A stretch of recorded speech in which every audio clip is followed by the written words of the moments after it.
We all know vampires was an urban legend for thousands of years. Let's see how our ancestors defeat vampires. To defeat vampires, it is important to consider the various traditional methods and folklore associated with these mythical creatures. While vampires are often depicted differently in different cultures and stories, here are some common strategies and techniques that have been suggested to defeat them. Wooden stakes, according to vampire lore. Driving a wooden stake through a vampire's heart is a classic method of killing or immobilizing them.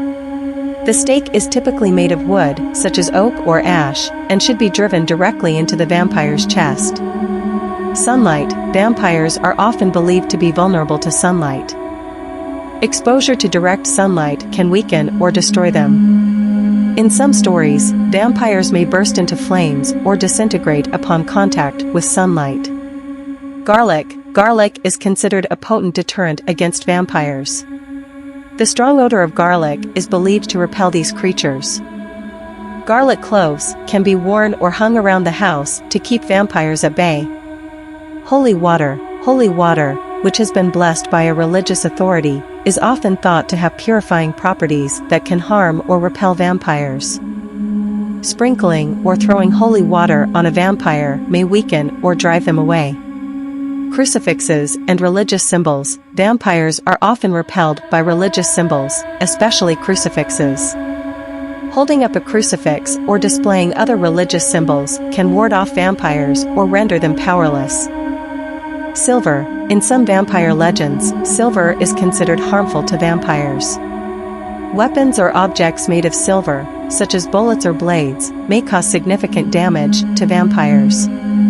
Decapitation. Severing a vampire's head from its body is often depicted as a way to kill them. This method ensures the vampire cannot regenerate or recover. Fire. Fire is a powerful tool against vampires.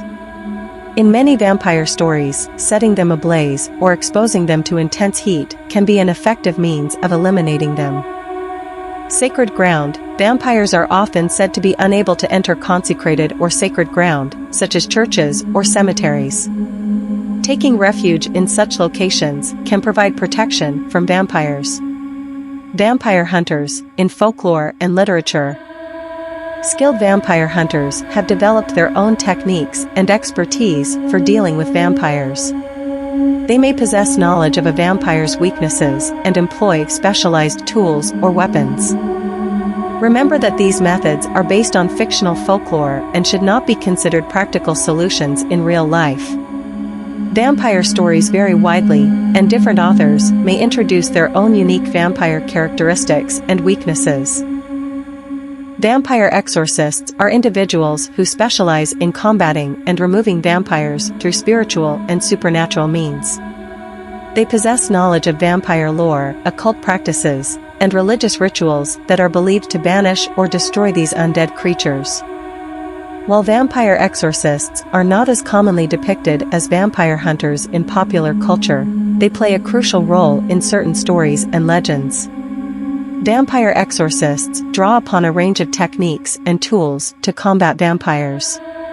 These may include rituals and incantations. Vampire exorcists often utilize specific rituals and incantations designed to weaken or expel vampires.